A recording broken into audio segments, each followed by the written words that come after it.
If you don't do enough, you feel lazy. If you do too much, you burn out, and then it's not good either because you're going to be so stressed out shouting at your kid every day, several times a day, right? But what I get then from those moms is the question then, well, where is the line? Where is the balance? And how do I reconcile that? Because it really became part of my identity. So who would I be without it? Where do you draw the line? And do you feel like you have a healthy balance? And are you using your strengths in a healthy way? Or do you take it overboard in order to compensate for your childhood trauma where you were not feeling that you were good enough? If you did take time off after everything was said and done, that you were able to go and rest in peace. Hi, and welcome to the Zen Supermom podcast. The episode today is for you if you are a busy mom or a dad who wears that busyness as a badge of honor. You feel like that's what helps you be proud of yourself because you're so busy, you never take time to rest, and it makes you feel good about yourself. It became part of your identity. Now, is that really the case? And is that always helpful? And are there different ways how you can keep achieving a lot without the negative side effects of not taking any time to rest or feeling guilty if you're supposed to slow down? Let's talk about it. Hi, Supermom or Superdad. Alena here, your mommy tantrum specialist and the founder of the Zen Supermom system. And me and my team have helped hundreds of moms and dads start setting healthy boundaries with calm. And this is the first parenting podcast that is not about your kids, that shows you why none of the parenting techniques helped you stop yelling at your kids and how to control your emotions from jumping out so that you can be the safe, loving parent you wish you had growing up. This is the Zen Supermom podcast.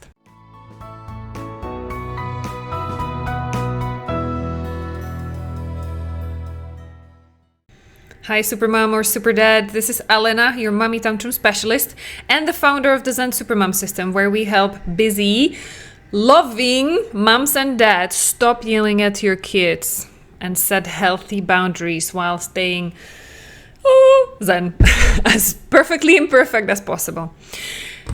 Today's episode is amazing. I had it in mind to do this topic with you today. I was thinking about it since already yesterday. I knew that's what I wanted to talk about.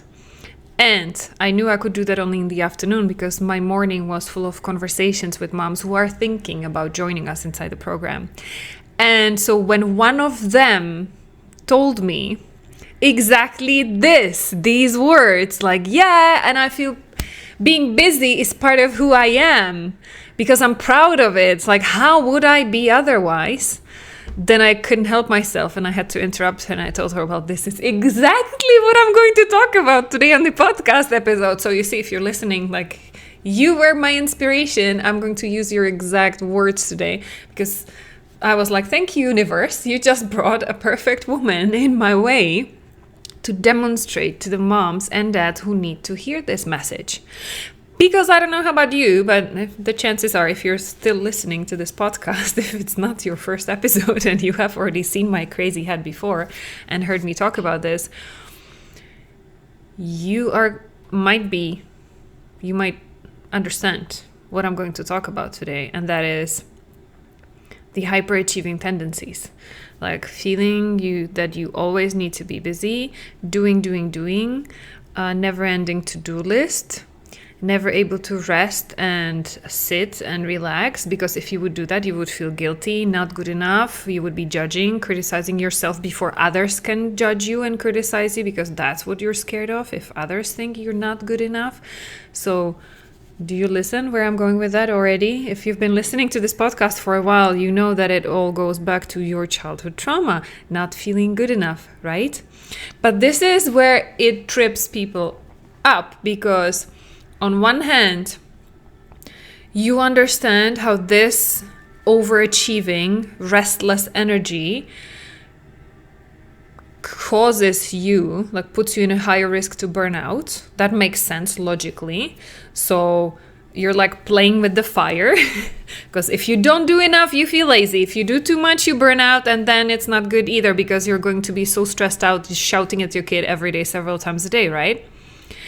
But what I get then from those moms is the question then, well, where is the line? Where is the balance? And how do I reconcile that? Because it really became part of my identity. So who would I be without it? And this is exactly as this mom was telling me. I get it, what you're telling me, and I don't want to burn out. And I see how that's costing me in my relationships, this being proud of being busy. But at the same time, I can't stand people who don't do this. I can't stand people who promise to do something on time, and then 3 days before the deadline, they just bail out. They are not responsible. They don't take ownership for things. And this is where I had to explain to her that not only the line, the balance between lazy and super high achiever burning out, that's personal. That's really for you. Who am I to tell you? Who am I to judge you? Who am I to tell you what is not enough and what is too much? Like, this is up to you to find. But then also see what that's doing with your relationships. Because we also had a group call last night, with all the women inside who are already inside the program. And we talked about it again, about the podcast episode that I did, I think just like 2 weeks ago, about the police moms who are then stressing out the kids. And there was a mom who was talking about her daughter. She started by saying, well, my daughter, she's completely triggering me because I'm this busy doer. Yeah, everything has to be scheduled and there's so many things going on, so I cannot afford to lose any minute. And then my daughter comes and she spends 2 hours in her bedtime routine. So her daughter was already older. I think she was like 8 years old, something around about that age. And so I asked her, so, okay, tell me more about what's going on in her bedtime routine. And she said, well, she spends 1 hour brushing her teeth. And that triggers me. Like, I go there, I tell her several times to like speed up, like, come on, it's just brushing teeth, it's 5 minutes. Like, what are you still doing here in the bathroom? Basically stressing her daughter out. Because she, the mom, had such a like restless energy, like always charged up and always have to run, right? So this is where I not only sent that mom back to the police mom podcast episode, but where I told her, well, what if I offered you a different perspective? Because while I don't know what's going on with your daughter, what is the reason why she spends 1 hour brushing her teeth? But what if the reason was that she feels so stressed out and so anxious about everything, that her schedule throughout the day, that it's so charged up, it doesn't allow any space for it's just like stop looking at your watch, because she needs to keep running. So in the evening, she actually wants to take her time to just chill and regulate and calm down her nervous system so that she is able to have a nice peaceful night, and she doesn't go to bed, rush, quack, fast, just hit your head. Oh my goodness, I just hit my head. Hit the head on the pillow, and then still have nightmares and wake up in the middle of the night not being able to fall asleep because there's still so much blah, blah, blah in your head. So what if your daughter is actually like a Zen master who figured out that the best way to relax and take all that pressure off and not feel anxious and burned out and not show up any ADHD symptoms, because that's, by the way, some of those ADHD symptoms in our kids, that's where they are coming from, when they feel like they are not safe. They are constantly rushed, constantly like having to look out for danger. Is my mom going to yell? Am I late? Like, am I not good enough? Am I not doing this? And should I be doing this? Like, maybe your daughter already figured that out naturally, that that's what she needs. So she's spending 1 hour every night brushing her teeth because it helps her decompress. And the fact that you keep coming at her with your busy energy, it's just like you're sabotaging her efforts, huh? Because if she was spending like extra 2 hours at night on social media, or checking her Facebook feed or playing video games, then it's, of course, it's a completely different discussion, right? But she's brushing her teeth. So this is one thing when I want you to get curious about your life. Where do you draw the line? And do you feel like you have a healthy balance? And are you using your strengths in a healthy way? Because being ambitious, having goals, feeling responsible and owning it, your to-do list, like having integrity with your word. If you promise something to somebody, of course you will do your best to make it and do it on time and in the quality required. But do you use it as a strength? Or do you take it overboard in order to compensate for your childhood trauma where you were not feeling that you were good enough if you did take time off after everything was said and done, that you were able to go and rest in peace? Because this is what this mom was telling me this morning. She was saying, yeah, but I can never sit down and rest because there's always a cupboard to clean. There's always a thing to do. So I never sit down in peace. And this is where it becomes too much, right? Because while being ambitious and being responsible and wanting to have a nice, clean home, tidy home, those are strengths. Those are great qualities to have. And everybody appreciates it at home, I'm sure. See what it's costing you. And the ninja shift I pulled out on this mom, where I believe I was not able to see her face because unfortunately she didn't make her Zoom workout properly, so I could just hear her, I couldn't see her. But this is where I registered, like there was a big pause after I offered this ninja shift. I said, well, what if it was your daughter sitting with someone like me 30 years from now and telling her that she doesn't feel okay to just sit down and rest because being busy has become part of her identity that she's proud of? What if you heard her, your daughter, saying that to somebody 30 years from now? And that's where I didn't see her face. I don't know what happened for her, but there was a long pause after I asked this question. And so I explained by saying, like, I'm not trying to make you feel guilty now, trying to tell you that if you keep going this way, your daughter will end up like this. That's not what I'm saying. But I told her, I pulled back the curtain to explain what I was doing with my question. I am trying to make you see, because from your perspective as you are, from your perspective, it makes perfect sense that you feel this way. But what I did, I tried to offer you a shift in perspective, trying to look at yourself through the eyes of somebody who loves you and who cares so much about you. So this is my invitation for you, Supermom or Superdad. Whatever arguments you were giving me now for why you need to keep being busy, what if it was your daughter or son telling me 30 years from now, giving me this explanation? How would you feel about that?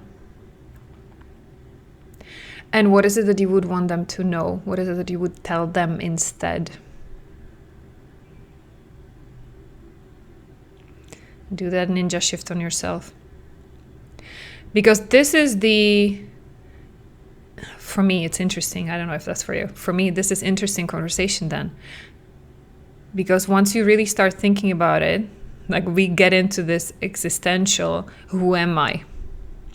If I'm not the busy, hyper overachiever, if I'm not the people pleaser who's taking care of everything and everybody feeling guilty for taking care of myself, if I'm not that, then who am I? What is my worth? Why should other people love me? Why should I love myself? Ha ha! Now we are talking, yeah? Because that's what I want you to walk away with. Yes, this is the first parenting podcast that is not about the kids. But it's really not even about your anger. It's not about your burnout. This goes really deep into who you are. Yeah. Because none of us was born feeling not good enough. None of us was born as a hyperachiever. None of us was born as a controlling police. You were born perfectly chill. Chilling, knowing that life is abundant, good things happen to people just like this. Food comes, warmth comes, clean diaper comes. That's what you were born expecting to happen. Unfortunately, for all of us who are here around this virtual table, I can imagine, you learned very quickly that that was not always the case. Things always didn't come. You had to deserve them. So your super smart brain started analyzing. Already in a few months old, you started analyzing what are the situations in which I am much more likely to get what I need, which is basically anytime, like the care of your parents, ideally your mom, right? That's the person you are attached to the most at the beginning. As long as you keep getting the care from her and the love and all the attention, no matter what, then you're okay. You grow up expecting good things to happen to you, feeling worthy, feeling loved unconditionally, no matter what. But as soon as the adult who's supposed to take care of you no matter what, they start putting conditions. Like, no, my dear child, cry it out, sleep through the night. Because if you wake me up at night, I'm going to be mad and you're going to get it. That's why the cry it out method works, yeah, by the way. Like, this is not supposed to be a rant about the cry it out method. I don't know why it came up to me. But this is one of the best examples for you to understand how the brain develops since we are newborns. It works, this method, because kids learn very quickly. Me waking up at night equals mommy getting mad and not liking me and then being grumpy the whole day and not smiling at me. So that equals me feeling scared for my life, because if mommy gets too upset, she throws me on the street, I will not be able to survive and take care of myself, because I'm just like, I depend on her for survival. So then the smart baby does the equation, of course not in this like logical way, but by observing and by testing the reaction of the mom, the babies very quickly learn what are the boundaries. Where is it that mom freaks out? So what do I need to do for her in order not to freak out?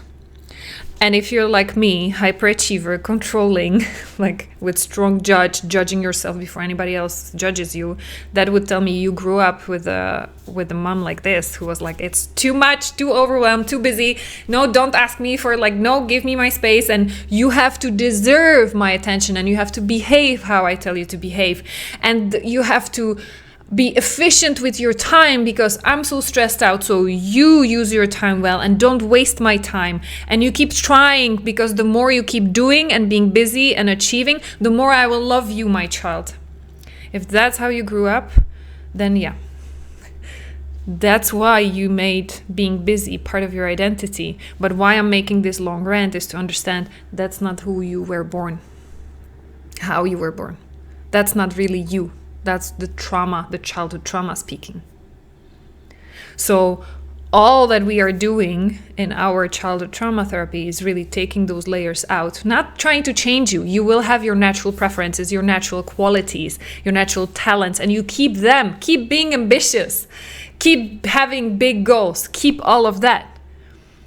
All that is needed right now is just take out those layers of trauma that make it your weakness. Because you see how that's breaking your relationships, it's breaking your kids. It is transferring that generational trauma onto them, so that there will be another generation of hyperachievers and stressed out, anxious, ADHD labeled people. We don't want that, right? So keep who you are. All that we are doing, not fixing you, not changing you, just taking out those layers of trauma, so that you can go back to your core essence, who you are, who you have been. You still are this person underneath. You might have forgotten. You just need to be reminded. You do not need to carry that busy badge of honor. There is something much deeper in you, that feeling, that sense, that essence of being worthy. No matter what, no matter how much you do, no matter how much you keep running, even if you sit down and rest whenever you need it, to be fully present,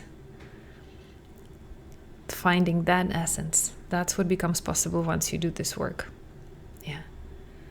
And I can't wait to hear from you. What is it that you get once you start digging underneath your own trauma, coping mechanism layers of hyperachievers and controllers, perfectionists, inner critics, I would love to hear from you. What is it that you do discover? And last month we had 31-day unconditional love practice. We can link it up for you still here, so that you can go on with that, because I got lots of great feedback. So by the way, thank you very much who shared your feedback with me, because that helps me remember it now and remind you that it's still available. Because this is what helps you like start already working through those trauma layers, at least a little bit, as much as it's possible, and just like getting some written instructions and little exercises, even without doing one-on-one trauma therapy. It gives you already first direction and first little hints on how you can start by yourself. Sounds good? So I'm checking if that's what I wanted to share with you. Yeah, I think I'm complete. I hope it helps you. I hope this episode will reach those who need to hear it the most. And if it was you, then I would love to hear from you. What is it that you got out of it? Take very good care. Supermom, superdad, super whomever is listening. Bye. If you like this episode, be sure to hit the subscribe button and click on the notification bell so that you'll be notified when the new episodes are out.